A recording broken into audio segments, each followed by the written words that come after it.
Good afternoon, class. Good afternoon, ma'am. So please sit down. Thank you, ma'am. So before we start our discussion for today, let's recap the last lesson, last meeting. So Yes, ma'am. who among you here can recall what our topic last meeting? Ma'am! Yes, Jonard? So, last topic, ma'am, is about teaching personal protective equipment, ma'am. Yes, very good, Jonard. Can anyone give at least one example of kitchen protective equipment? Ma'am, Yes, Jan? apron ma'am.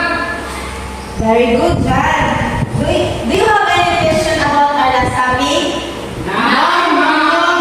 Okay. So, before we start our discussion, so our objective at the end of the lesson, the student must able to identify the 10 common materials used for cleaning, label the types of materials used for cleaning, and share the importance of knowing the function of cleaning tools. So, class, before we proceed to our discussion, let's have an activity first. Yes, ma'am!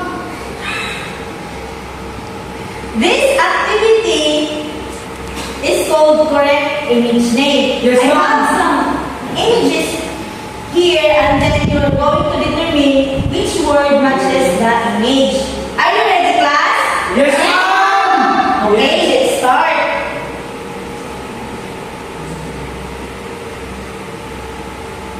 So, first picture. What is this picture? Ma'am! Wait lang, wait. A, the broom. B, the span. C, map. Ma'am, Okay, Iris. letter B, that's fine. Very good. Next picture. Is this picture a glass? B, a sponge. C, a duster. Who can answer? Ma'am, Okay, John. A ma'am, gloves. Okay, very good. Thank you for participation, class. Who among you here have seen these pictures in your home? Okay, Iris. You see this picture in your home? Yes, ma'am. Okay. Now, class, based on your answer in our activity, what do you think will be our topic for today? Look there. Ma'am, Yes, John. common tools used for cleaning, ma'am. Okay, very good. Our topic for today is about common tools used for cleaning. Our topic for today is common tools used for cleaning. Yes, ma'am! First tool, broom. Broom is a cleaning implement for sweeping made of bundle of straw or string attached to a long handle. So broom, ka na mga silhig no sa atong mga balay. Kita ko mo ani sa inyong mga balay. Wala na naman. Ako, ba na? Yes, ma'am. Naibron tama. Yes, ma'am! Nakasap. Did you understand the first tool? Yes, ma'am! So next tool is dustpan. Dustpan is used for picking up dust and dirt easily. So, pagkamamay ng silhig, ano din ang kanang mga dirt o mga dust sa dustpan. Ilong. Ang dustpan na ang mga kulit. Yes, So ma'am! next is sponge. Typically used for cleaning and pervious surfaces. Sponge are especially good at absorbing water and water-based solution. Next is gloves. It will provide an adequate barrier to protect your cleaners from germs and viruses. So gloves is used to protect our hands from sharpened materials or any materials that can cause harm to us or protect us in some organisms and germs. Next is brush. Used to carry out heavy-duty cleaning tasks in the kitchen, bathroom. They are also used for cleaning floors and ceilings. So, brush, kanina siyang pangtanggal sa mga hugaw. Labi na mga hugaw ng mga gahi, tanggalon. Brush na ang tanggalan na. Kasabot na mo, class? Yes, ma'am. Yes, ma'am. So, next is duster. Cleaning hard to reach areas such as ceiling, fans, light fixtures, and high shelves. So, ang duster mo siya ang pagtanggal sa mga abog-abog sa atong mga windows, sa atong mga divider, or sa atong mga cabinets. Yes, ma'am. Yes? Next is mop. So, mop, muli ang kanang pangkuan sa atong mga floors, especially sa mga tiles na kanang mga houses or mga buildings. So, that all our discussion class. So, the next is I know that you've learned a lot from this day discussion. So anyone who can give at least 4 cleaning tools that have been discussed earlier. Ma'am. Yes, MJ. Kuhan, ma'am. Brush, broom, apron, gloves. So very good, MJ.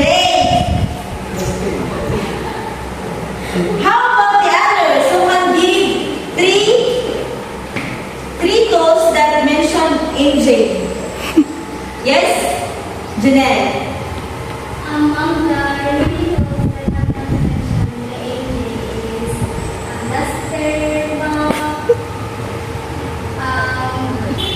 you mentioned gloves, Yes. dustpan. Okay. Very good, Janelle. Well done, class. You really understand our discussion for today. It is very important for every student to identify these tools used for cleaning. Now, class, let's have an activity. I will group you into 2 groups Yes, ma'am. based on your seating arrangement. This activity is called Identify Me. In this activity, I prepared a picture. Then I will flash it on the TV. Going to identify it. Am I understood, class? Yes, ma'am. Okay, let's start. Be the group 1 and this will be the group 2. Yes, ma'am. Okay. So first picture. Ma'am. Okay, group 2. What is this picture? What is the name of that tools? Broom. Okay, very good. Next picture. Ma'am. Yes, group 2 again. This one, ma'am, sponge. Okay, very good. Next picture. Ma'am. Okay, group 1. Duster, ma'am. Okay, very good. That's correct. Next picture. Ma'am. Ma'am. One again. The picture is not. Very good, Janelle. Next. Ma'am. Okay, group 2. Brush, ma'am. Very good. Ma'am. Next. Okay. John first. Gloves, ma'am. Okay. MJ, what's your answer? Gloves ako sa ma'am. Very good. Ito mo kaya tayo. Next picture. Ma'am. Yes, Janelle, from group 1. Dustpan. Very good. That's all in our activity. Now, let's have a short quiz. For this quiz, you're going to choose the letter of the correct answer. It's only 5 items.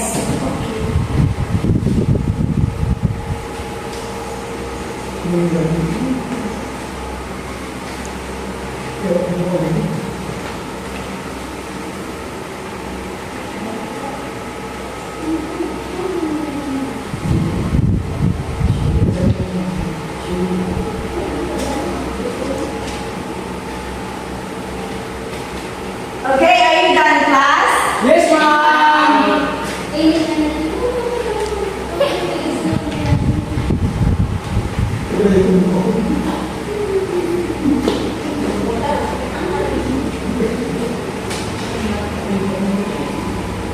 So now, since you really understand our lesson, so I will question you about our lesson. Answer it based on your understanding. So, my question is, why is it important to know the function of cleaning tools? Yes, Jeanette. It is important na makabantamang sa ato sa mga training tools so that if we use it, we know how to properly use those kind of tools when we are going to clean our house or everywhere. Okay, very good. Well said, Janelle. Thank you for participation, class. So now let's have another activity. This activity, it is called Connect Me in this. So you're going to connect the picture into its correct name. I will distribute again na activity.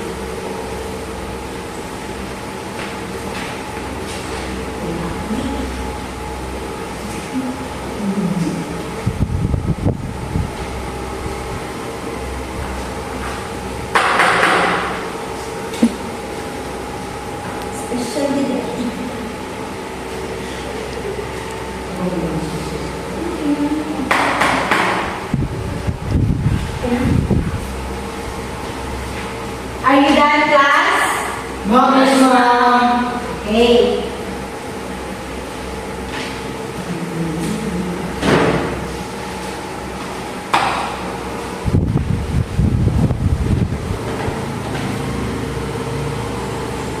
So now that's all the end of our discussion for today. But before that, on your assignment notebook, I want you to list down at least 5 available cleaning tools in your home, and you will going to pass it tomorrow. So this will end of our discussion, class. Goodbye, class, and see you tomorrow. Goodbye, ma'am.